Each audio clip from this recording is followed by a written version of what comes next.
托，权力就不对等了。你说这样子会有串供的疑虑，我就问柯文哲现在在里面，他是要怎么看脸书啦？这些人实在是讨个派气哦！你敢讲，我更唔敢听。老百姓用脸书司法迫害检察官。现在见到韩国瑜，您对他的感受？修养真好啊！每一件事情都可以连接到飞天明。政党协商，柯建铭不能讲3个小时。如果我是他，我早就一耳光往柯建铭北上扒下去。我希望他可以长长久久在立法院当院长杀，大家真的要帮忙，不然26号之后可能就是讲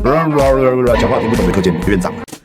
Ladies and gentlemen, welcome the host.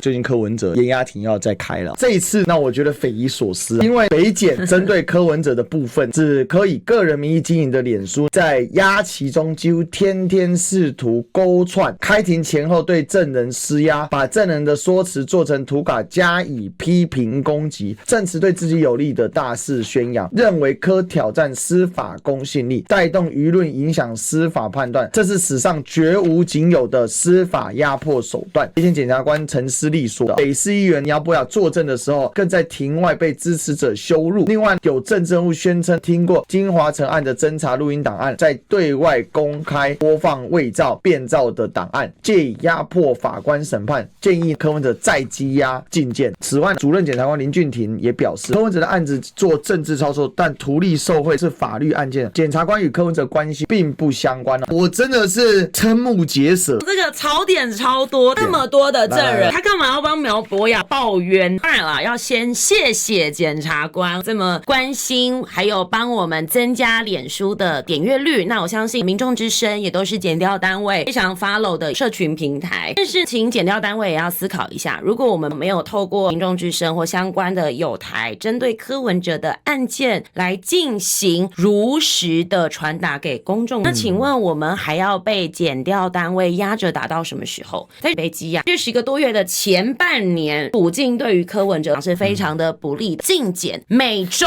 报道更新，而且这些更新的内容好巧都跟检察官一些起诉内容方向如出一辙，有时候甚至还超前部署。不是侦查不公开吗？他们的目的就是为了要让柯文哲的人设被毁灭。我真是觉得检调单位遇到一个强敌，因为柯文哲这个怪人意志力很坚强，抵抗力很顽强，所以在屡次开庭的情况下，他就是坚持我没有做的事情，请你不要安罪名在我的身上。所以来来回回的所有攻防，在民众党文宣团队把听庭的内容如实的做成图卡。如果检调不相信，还有很多的老百姓进去听庭，如果我们说的有出入，早就被戳破了。我现在看检调也没有反驳我们说的内容有出入，你们只说我们在行政治操作而已，你们敢跳出来讲说我们讲的一言一行有错吗？那要不是柯文哲坚强的抵抗，要不是民众党进去把这些内容传达出来，大家要怎么知道在出庭的情况内，检调到底是用什么样威逼利诱讯问这些相关的证人，检调又是如何透过询问跟核心案件无关很小的公务人员来当作证人，去延长审判柯文哲的期间。时至今日，对于柯文哲能被放出来，我一点都不乐观。尤其大罢免在即，我不认为新潮流会轻易的放过柯文哲，而且柯文哲最惨有可能会一路关到明年4月。而且今天检察官核心的金流证据他们还是没有找到，所以今天如果要出来帮你们自己的检调单位洗地，认真一点，找出一些更有力的措辞，你再来做回击，不然你这一篇出来真的是笑掉大牙。因为我从来没有看过有人把脸书认为是被司法迫害的工具，而且还是检调单位认为老百姓在司法迫害他们。拜托，权力就不对等了。你敢讲我跟我们敢听，我今天是佩服，真的是让人见识了什么叫人不要脸，天下无敌。你在看周星驰电影是不是？白的变成黑的，将原告打成被告。老百姓用脸书司法迫害检察官，完全颠覆人类的正常认知。就他脸书来压迫你好了，拜托，他现在人被你关在里面，那这个脸书是他写的吗？这脸书再怎么说就是柯文哲的党徒所写，他的党徒也不能怎么样，他被收押禁见，他们根本也没办法跟柯文哲直接对话。有时候就觉得说这个检察官没有被他呛过，发言体系要做攻防。可是我今天看到脸书迫害司法，史无前例之外，真的让我笑到不知道我要怎么攻，因为他的论调基础就已经很荒谬了，你连攻我都有点觉得我没有必要浪费时间。你说这样子会有串供的疑虑，我就问柯文哲现在在里面，他是要怎么看脸书啦？哦哟，这些人实在是讨个派气哦。就他能看，他也不能跟你们讲什么啊。对，我拜托检察官，我都相信你们求学时期一定很优秀，才可以当天下第一检北检的检察官吧？法条不需要我们这些法律外行人再来帮你们温习。可是今天还在开庭，你还是找了一些很奇奇怪怪的证人，想要来找出可以强压柯文哲的罪证，你要拖多久？而且你看前面2次的准备庭来勘验光碟，5到7月开始要密集的开庭，中间不知道为什么又休庭，整个7月又很密集的这样子开庭，好浪费时间。你们有没有想过，你们现在关的是一个有人权的老百姓？如果现在有这么多的事实基础告诉你们，还包含了那么多的公务员出来就跟你讲合法合规，你们就不相信这些你们所找来的证人所说的话，还是想方设法要找一个漏洞让柯文哲跳进去？那在你没有找到任何金流证据的一个同时，你把人关在里面10个多月，这不是违反诉讼经济吗？可是检调单位也有要管这些，因为现在北检里面谁能办了柯文哲，我就让你升官发大财。对，这样的社会氛围是非常伤害有志之士的。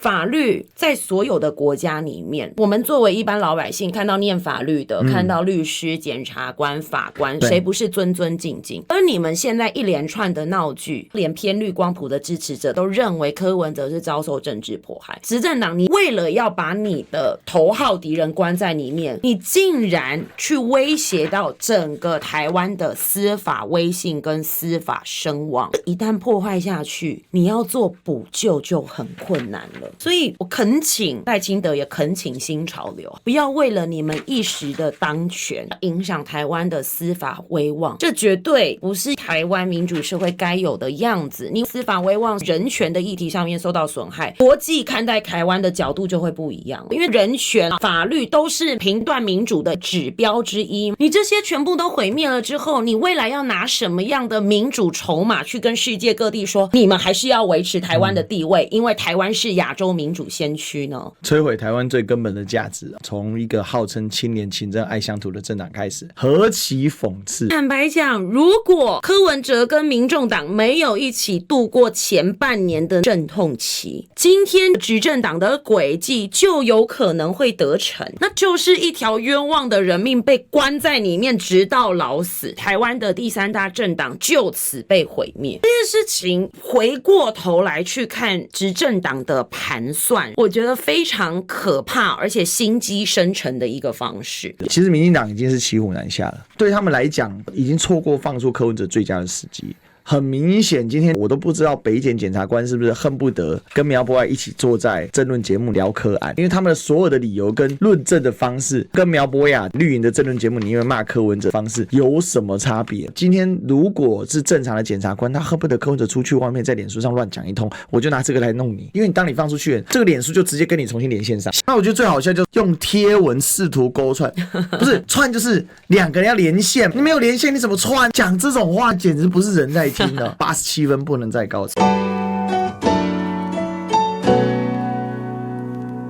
我也没有想到有一天我会跟馆长一起直播。是能量。现在再见到韩国瑜，您对他的感受或者对他的评价？以前我刚开始很爱他，后来很恨他，现在他当院长，我觉得他真的很棒。政党协商，柯建铭一个人讲3个小时，如果我是他，我早就一耳光往柯建铭脸上扒下去，我就觉得天，修养真好啊，让我很佩服。而且他绝对是一个非常好的立法院院长，我希望他可以长长久久在立法院，因为立法院是一个民意最大机关。立法院院长不输给总统，经历了这一年他被欺负成这样，他一个人，那大家真的要帮忙，不然26号之后可能就是讲话听不懂的柯建铭院长。所以那时候我才会在舞台上，我是他的手，拜托一定要救救柯文哲。他点头了。你怎么会请柯文哲到这么的全心全力？如果前我们有认识2年，你今天被迫害我也会帮。不是因为他多了不起了，他的确了不起，柯文哲我不喜欢他。